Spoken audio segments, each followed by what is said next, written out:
eine besäumte Sideline-Pass.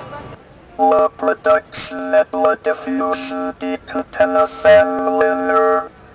We mettre en œuvre les moyens nécessaires pour accompagner la mutation des métiers de la création, de la production et de l'information, et pour garantir le respect de leurs droits. Well, so it's a condition.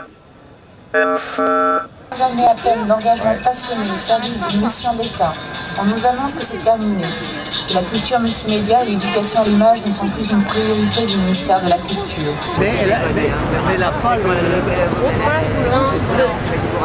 Je vais à présent m'adresser à vous.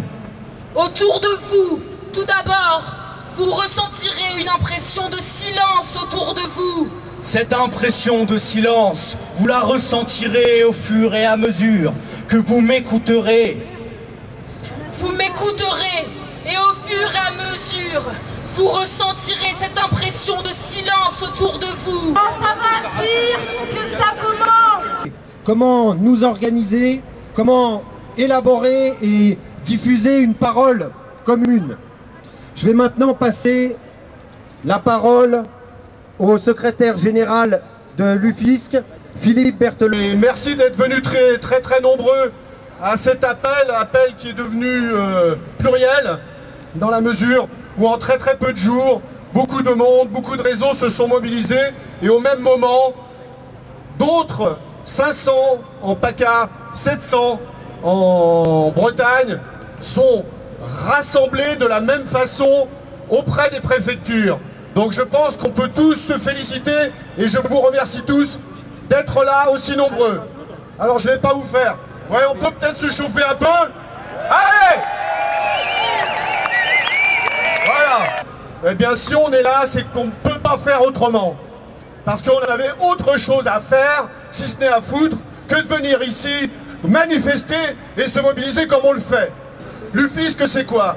C'est qu'une partie de cette myriade, de ces petits, de ces trop, de ces invisibles, de ces anonymes, de ces initiatives artistiques qui pour l'instant ne sont pas comptabilisées. Donc on est au début d'une mobilisation. Un des principes, des certains nombres de principes de l'UFISC, c'est de s'accrocher à des valeurs, d'essayer de trouver de nouveaux espaces, de ne pas s'engluer dans le discours de l'échec de la démocratisation. À un moment donné, une page est à tourner, mais le véritable échec, c'est l'échec d'une manière de régenter la culture en France. Et je pense que là, on est au bout du bout, et il faut qu'on bouge, et il faut qu'on demande à participer à autre chose que de subir des désengagements insidieux, puis déclarés comme ça l'est aujourd'hui. Il est important de revendiquer la diversité, il est important d'assumer le fait qu'on soit nombreux à participer à la production et la diffusion artistique dans notre pays. Et sur ce, je vous souhaite une très bonne après-midi et que la mobilisation continue, car elle ne fait que commencer.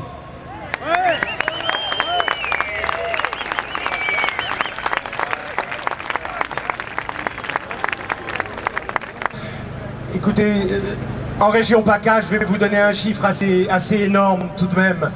C'est que sur le fameux programme 224, démocratisation de la culture et transmission des savoirs, le chiffre annoncé officieusement est de moins 1,7 million d'euros. Si vous divisez ça par 20 000 euros d'aide par structure, en moyenne, c'est 85 structures qui soit sont précarisées, soit disparaissent. Voilà la réalité. Elle est vraie en PACA, elle est vraie en Rhône-Alpes, elle est vraie en Nord-Pas-de-Calais, elle est vraie dans de nombreuses régions et évidemment elle est vraie en Île-de-France. Voilà la gravité, à mon sens, de la situation.